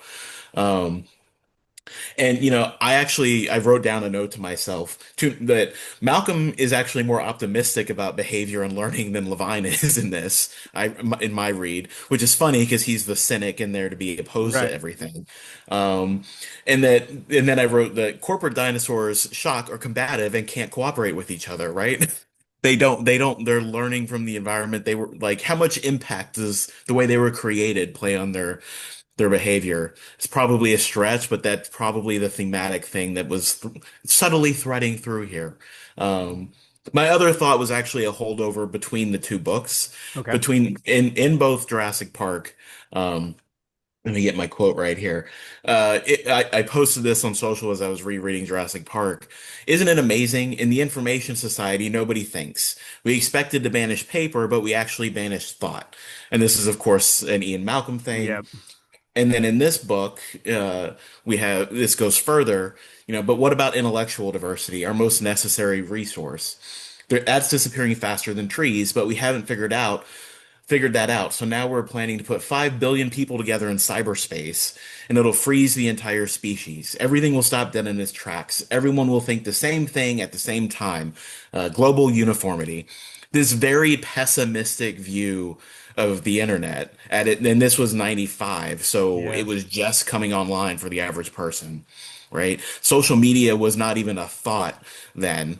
And now it's hard thinking about the remainder of the Jurassic Park movies that come out, right? It's hard not to think in the sequel culture we live in, and the same dozen bestsellers. That was an example in the book, I think, right? Like it all, the law of large numbers really caught up with culture when we put everything online in a way Hmm. that it didn't as strongly when, zine culture was the norm. Zine culture is coming back, so that's an optimistic positive, right? Um, but thinking about the way that technology has influenced our social behavior and might be causing evolutionary changes in us as a species that are not necessarily ideal, but you have to take a step back and have the resources to take a step back to actually evaluate that. And most people are living, paycheck to paycheck trying to survive. They can't stop and think about that. So what kind of power structures are at play? Hmm. And we don't get into the power stuff in The Lost World. But that's where my brain starts going with that theme is like behavior and technology are mashing up in ways that are scary. Who has the authority and the power to step back and do anything about it? And I don't know that Crichton had any answers because it just kind of, he throws it out and step backs and chaos reigns. Yeah, I would agree. I don't know that there's not a lot of answers in this book. This book suggests a lot of discussions, but then kind of we leave. We leave the Yeah. island. And Thorne goes, it's all whatever, you know? Go touch He's going some to come back grass, 3 weeks kids. from Go now touch and some solve it grass. then. Oh, Yeah, because yes. that's going to go well. Well, let me just because I find it interesting that you brought up the idea of a third book. One idea I did want to suggest is, Crichton's passed in 2008. We've seen the franchise in films and other elements, continue way well beyond him. Do you think there should be more books? Do you think there's a reason to revisit this franchise in literary form? Is there more stories to tell? Would it just be another fun dinosaur adventure, or is it best to leave it as it lies? Chris, I'll go to you first. I think this is ripe for an expanded universe, because of um, one the corporate questions that come into play when you have IP of this sort, right? You've got all these dinosaurs with all this these genetic processes that could be spun off into something else. I mean, it is ripe for um, different stories. Maybe not even dinosaurs, but the technology that created recreating dinosaurs can get spun off into other things. And if if new writers can bring the same kind of, I guess, energy to it, or maybe not even energy, maybe a new voice, but it's a it's a known commodity, right? Dinosaurs, genetic engineering, um, John Hammond, new dinosaurs. dinosaurs sell. So Right. you're Exactly. put them on a I mean, lunchbox, kids will buy it. and uh, yeah, slap it on the lunchbox, and you didn't earn any of it, right? Standing on the Um, shoulders of dinosaurs. yes, and the dinosaurs in the movies, the dinosaurs make it to San Diego, Yeah. and Hmm. after that, all bets are off. I mean, people know that dinosaurs exist. Um, the diet in the movie franchise, we now get Jurassic World and Return to Jurassic World and Jurassic Dominion, Yeah, they've all gone kinds they've of gone stuff. I mean, full yeah, global. Yeah, there. Yeah. right. And the fact that you have like a Sea World for dinosaurs, um, that is that means that not only does this company, whoever's running this, have the technology, other companies have it too, Sure. and especially with all the espionage we just spoke about and the links people and companies are willing to go to not be left in the dust. When So yeah, dress, yeah. I absolutely think there should be more books. Maybe not so many movies, but books, because I think you can get deeper and explain yourself a little bit more in in a book. Does that make Uh, sense? yeah, definitely. Matthew, what are your thoughts? Especially because Chris brings up this interesting point that I guess we don't know, but at the end of this book, potentially dinosaurs are going to be revealed to the world. I mean, we don't know what Malcolm and Levine are going to do with their discovery, but they Right. could. Levine doesn't Well, have an NDA for anybody. well, right. That's the thing, right? Like, is Ian allowed to talk about Site B, or is the NDA Right, valid for right, that? right. Um, Nobody else is covered, and I mean, I'm always game for more books. And I think, sorry, I got stuck on you. You mentioned other companies having it. Now I'm imagining, this is insert spoiler warning here for the most recent movie. So skip to the end of my conversation. Um, but in that, we learned that the environment doesn't allow those dinosaurs to survive very well outside of the equator, and Right, even at the right, equator, right. because they had to come up with an explanation for why petrosaurs aren't over all over the world, right? Because they foolishly introduced flying and seafaring Yes, dinosaurs. yes. Why would you do that if you're trying to build a self-contained place? I don't know. Um, but now I'm imagining a book set in the future, say 2100, right? The climate has changed. Can the dinosaurs Ooh, survive yeah, that's true. in more parts of the world? And patents only last so long, right? So what happens even if corporate espionage isn't the key? The technology has become sort of public access. Hmm, You still have to hmm. have the funding to build the tech to do it and all that. But then what happens when everyone's making their own dinosaurs with, is there regulation in place? Uh, we see how well tech regulation doesn't work in 2025. Will they have solved that problem, right? So I could see all sorts of great stories for that. That I think that kind of futuristic story would work better in print than it would on screen, at least right now. Um, that said, I'm also hesitant to more movies because, you know, the spoiler part is over here. Yes. If you're listening for spoilers, but like, you go back and watch the original Jurassic Park. That movie stands the test of time better than anything we're making. Even movies from 2015 look worse than Jurassic Park It's does. true. Yeah. Um, but it doesn't stand up just because of the technology. There's something we have intensified the pacing of film now, right? There's less beats and less moments to pause and breathe and absorb. And so to get those slow monologues that are so memorable from the Jurassic Park series, you need slower paced film. And unless we're going to start seeing some slowing down, I don't know that the kind of story we need to come out of these books, these kinds of concerns about technology are going to work as well on screen. They could, if we remember how to tell a story without it just being explosions and dinosaur chases. Those are great, but they're there to supplement the Yeah. point, I think. It's really it's spot on because like when you think about the conversation we've had, we have talked very minimally about the dinosaurs in this conversation. And I think that's key is like as much as I appreciate parts of the Jurassic World films, they all end up feeling a little empty to me because I feel like what Spielberg knew, what Crichton knew is you have to have characters that make you want to follow them. You like the characters of Grant and Sattler and Muldoon and Malcolm and I mean even the ones that you don't like. Even when we're talking about Dodgson, I like reading about this character and what he's attempting to do and people pushing back on him. And I think unfortunately, in Jurassic World, we are relying on those dino bits. Yeah. You know, they just roll them out, and it does. It feels like it's become a little bit of a mockery of itself to some degree. I know that the latest director was it Gareth Edwards was talking about. He's like, oh, this is sort of a metaphor for the Jurassic World films where we have to keep like mutating the dinosaurs to get the audiences to come, and it's like we've created this monster, and it's like, Yeah. well, yeah, I don't know that you I'd need like, to do that, you know?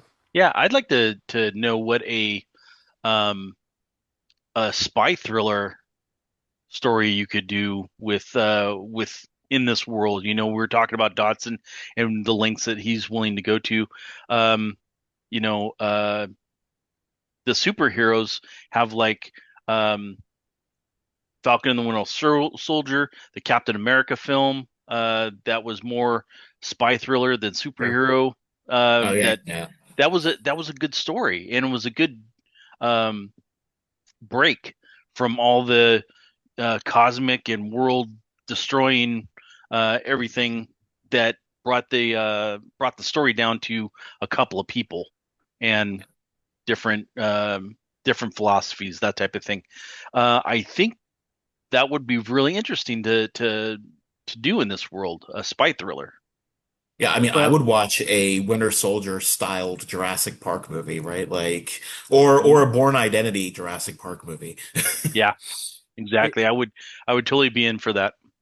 I love it. I honestly, I would be down for all of that. I think that again, if anyone hasn't read the comics, they're a little they're a little goofy at times, but they really change the dynamic where it becomes like, hey, what if the movie characters were like chasing single dinosaurs through the mainland, and it just changes the dynamic of the story in ways that I feel like we don't do with the films. My suggestion, honestly, because I love the stuff that you're talking about, Chris and Matthew, the sort of corporate espionage and like mystery. I feel like that's all in Crichton's novels as we lead up Mm. with like finding the bodies or the creatures showing up. And I would really love for them to do a more faithful novel adaptation in like a TV series, where you kind of had like a limited series and just go, hey, we're gonna tell all the bits of the story if we can. Now, that's just a fan's wish. I don't think we're actually gonna get that, but Well, it could be very cool, one of the things that I was thinking of while I was reading it was Alien Earth, which is Sure. the long form alien story. Um, that could, yeah, this book, the way it's written, could be a long form story like that. But I was thinking, reading this, going, why didn't they make this? Why didn't we get that?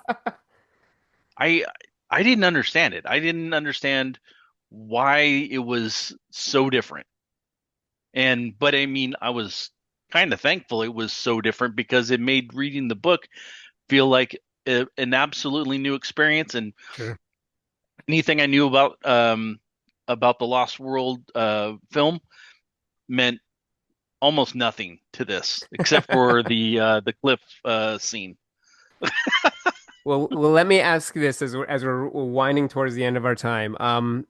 I didn't get to mention this earlier. I should have mentioned it with Malcolm, but there are these in both books. There are these like mathematical um, images, breakdowns from chapter to chapter. We have these patterns that we're seeing evolve. Um, and it just makes me go like, I know that there's many things where I'm like, I have no idea what that is. I'm just going with it. How in the dark is everyone when it comes to Malcolm's chaos theory? Are you as lost as I am at times? Do you see more intricacy or I guess understanding in it? And especially those pattern breakdowns that we see. Do those mean anything to you? Or are you kind of just going with the flow? I mean, I mentioned the I can only understand his stuff through the lens of the ecosystem theories of the interactions of ecosystems and the Right. scaling that happens in that. His mathematical imagery means absolutely nothing to me. Yeah, where he's like, "Hey, this is when the chaos gets out of control and things become dangerous," and you're like, You can tell that from that dot there? I don't I know." actually think it was dangerous the whole time, but What are your Yeah, thoughts, Chris? What do those patterns mean to you? Anything? I the guess pattern, they're not yeah. in the audio version, are they? Or do they do Oh those yeah, little yeah. They do integers? the chapters, yeah. Okay, all right. Um, and they only made sense again, just like you said, in the context of the story. If you told me those things all by themselves, I would have no idea what you're talking about. But they they craft it so that the story, that chapter, um, is Yeah, influential to right. that, like yeah. almost proof of that theory or whatever. Um, so yeah, I thought those were very interesting. I'm like, okay, and then so whenever I heard them, I was like, okay, so that means that we're gonna see X, Y, and Z maybe. So it's a kind of a primer for the next Sure, chapter. sure. Once you Well, start thinking about it, only in the context of this story. Out of the story, I wouldn't understand I would be it. very interested. I mean, I don't think I would get any of it, but there's part of me that would be very interested to have a mathematician explain to me, like, how do you look at these images and determine the behavior of a structured system or whatever? How does that work? It seems mind-boggling to me, but clearly there's a science or an understanding of it, you know? All right, Now that makes me well, wonder if someone peer reviewed those before they published them. Did I they have a wonder. mathematician look at them? Honestly, that's my curiosity too. I'm like, is this just Crichton knowing like we don't know anything that he's talking about, so he can kind of make it seem like No. that, or is I there think a I think scientific he's too basis? much of a brain, too much of an intellectual to Yeah, let you that think kind there's of got to thing. be something Yeah, legit there? he's either he knows it or he knows he's had somebody look at it Someone and put together or contribute. something, Yeah. right? Okay, all right. Well, there's definitely more that I could talk about with both of you, but we're at the end of our time, so I do want to give both of you a chance to let people know what you would recommend. If they like this conversation, or if they liked revisiting the Lost World, what do you think they should check out in addition? It doesn't have to be Jurassic Park specific, it can be, but what are your thoughts? Chris, what would you recommend? Um, Usually I have a movie or a book series or a comic or something that I can go to with dinosaurs. With this kind of story, I don't have that kind of um, background knowledge. So what I did was I looked up things that involve dinosaurs, and like the King Kong, the original King Kong, Yeah, with the stop motion. I thought that would was a wonderful first exposure to what dinosaurs look like and how they moved and how they fought and stuff like that, and now and how they can be defeated, that type of thing, which um, expanded my imagination, right? The other thing is uh, those big, huge packs of dinosaur toys, right? They're just individual dinosaurs yep. that kids Plastic bag of just plastic play with. dinosaurs. Yep. Yeah, I think that would, um, you can make your own adventures and stuff like that. And like you've got a small dinosaur on your shelf behind you. Yes. Um, you can, they can be interacting with each other, and you can have your own adventures, that type of thing. But one of the things that I came across with my research into what other kind of dinosaur things are out there are dinosaur artists. Yeah, paleo artists. Yeah, Yeah. paleo art. There's a few. Charles R. Knight, who lived before the turn of the last century. Yeah. He was painting during Um, the Bone Wars. Yeah. yeah, and uh, Zdeněk Burian. He's a Czechoslovakian artist Okay. around the turn of the century. Well, turn of that century, the 1900s. Now we have to think about that now. God.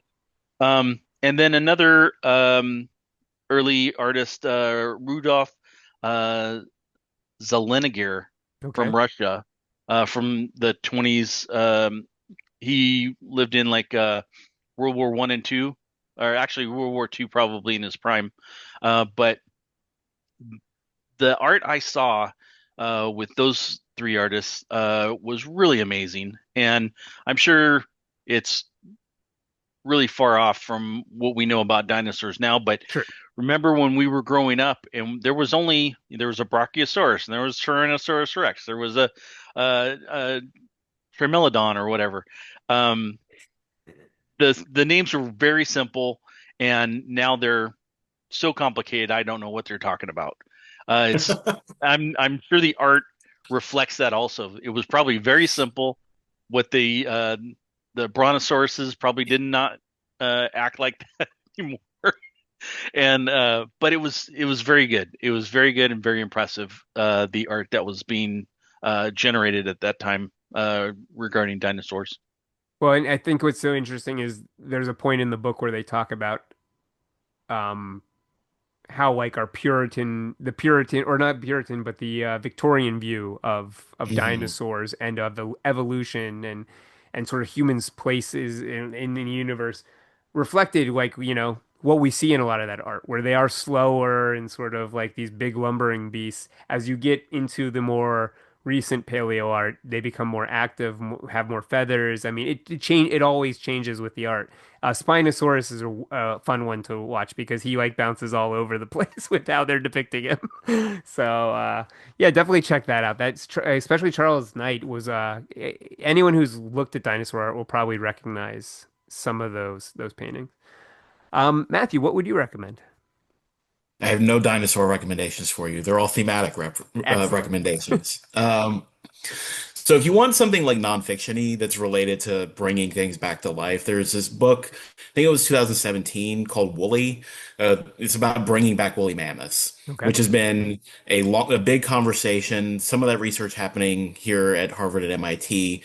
We actually do have woolly mammoth DNA sequences. Like it's not like far-fetched science. It's possible, and the idea that they might be useful for preserving permafrost in the climate change issue.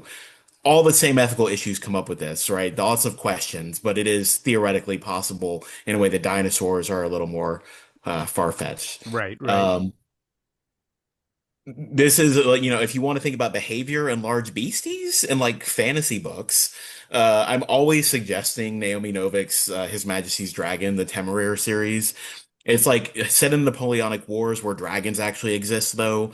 And there are very competing ideas about what dragons' society looks like, about whether they're just mindless beasts, how you should raise them. And that's at play in all the different cultures. This book spans the whole globe. Like you see indigenous cultures in South America with dragons versus Chinese culture where they're revered versus European culture where they're like instruments of war and to be used, right? Um, and then if you want sci-fi, moral, observational, if you want science quandaries, Okay. how observing interferes, right? Becky Chambers has a novella called To Be Taught If Fortunate. And it's really about spacefaring, but it's like an anthropological book. It's really well written, very soft paced. If you've read any of Becky Chambers stuff, it's very much her style, but it tries to get you thinking about, so we're observing other worlds. There's no way for us to actually observe them without changing them and what they might look like in space travel. Excellent. Yeah, and I just rewatched Shin Godzilla in theaters, so if you want, like, Godzilla was what I was thinking of when we were talking about, like, you need characters you care about, right? Like, for these Yeah. movies to work. And Godzilla movies either get that really right or really wrong, and Shin is a fun one to think about how right or wrong it gets. So yeah.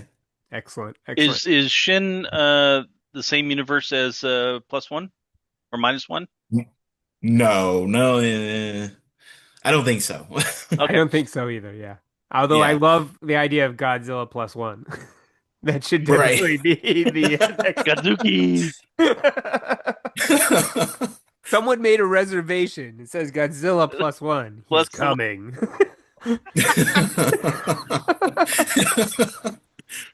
Oh, well, I want to throw out just a couple quick fan base press recommendations. So this is fan base press content to pick up if you enjoyed this one. First off, I did a few years ago write a piece on just what I was appreciative of Sarah Harding's depiction in The Lost World. I touched on a bunch of things that Matthew noted. So I'll post a link to that article in the show notes. And also, we did a fan base feature earlier this year on the 30th anniversary retrospective of a Jurassic Park comic known as Jurassic Park Annual Number 1. And this was where we had two one shots in this comic. One that is about Dilophosaur eggs getting to the mainland in Costa Rica, and then a Costa Rican motorcycle gang has to defend their town from a Dilophosaur crisis. And then another short story about what happens when an unexpected guest is brought to Jurassic Park before it opens. a little ferret that causes all sorts of issues with the animals on the island. So check that out. I had Corina Becco, who is a comic book writer, join me for that one, and we had some fantastic discussion. But Matthew, Chris, thank you so much for joining me on this. This is oh, look at there. We got Dilophosaur. If you can see, if you're watching the video version of this. Um, just thank you for making time. I love this book. I love talking to people about stuff like this, and this was a fantastic discussion. We got to touch on a bunch of cool things. And thanks for inviting me on, because I don't think I would have read the book aside from this. And I'm sure glad I did, because it is so much different than the movie, and it was a lot more enjoyable, as a matter of fact. Excellent. Good to hear. Well, let's let people know where they can find you and your work online because you both do cool things. So, Matthew, start us off. Where can we find you and your work online? Sure. I mean, the easiest thing to do is, I mean, if you Google Matthew Noe, I should be the first result. But also, I'm Noe the Matt on all the social medias. It's Noe the Matt. And if you, I have a link tree that has all the links. So, however you spell Linktree links / Noe the Matt as well. It's not spelled the way that it sounds, and I don't remember how it works. They'll be able to find you, I'm sure. Yeah, yeah, yeah. Chris, where can we find you and your work online? I am on all the socials at Chris Thorne Art, and my website is christhorneart.com. And if you go on eBay and do a search for Chris Thorne, you can probably find some of my dinosaur sketches from that Upper Deck set for sale. Excellent, excellent. Well, not by me, but from other collectors. We can buy from you too if you have any. I'll be happy to do that. Well, everyone, you can find me online at Comic Book Slayer on Twitter. I'm on at Comic Book Sniffer on Instagram and Blue Sky.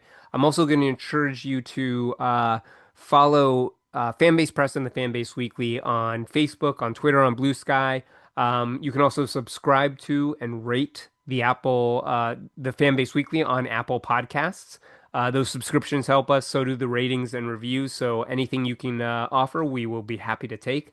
And also don't forget that you can be part of the conversation. You can email us at thefanbaseweekly@gmail.com. Let us know what your thoughts are on the Lost World novel or any other geeky inquiries that you might have. I also want to say a special thank you to our sponsor, Comix.one. Comix.one is a global marketplace, crowdfunding platform, and app for independent comic creators that puts the creators first. The marketplace has over 1,000 books and counting. The crowdfunding has inbuilt fulfillment, and the e-reader has multiple reading modes. With a big selection across several genres and books by award-winning creators, they have something for everyone. Signing up as a user is free, and they'll even give you access to a handful of comics for free to help you get started. Head on over to Comix.one to grab a copy of your next favorite indie comic. That's Comix.one. Thank you for listening, everyone. This has been Bryant Dillon for Fanbase Press, where we celebrate fandoms and create new ones. Until next time.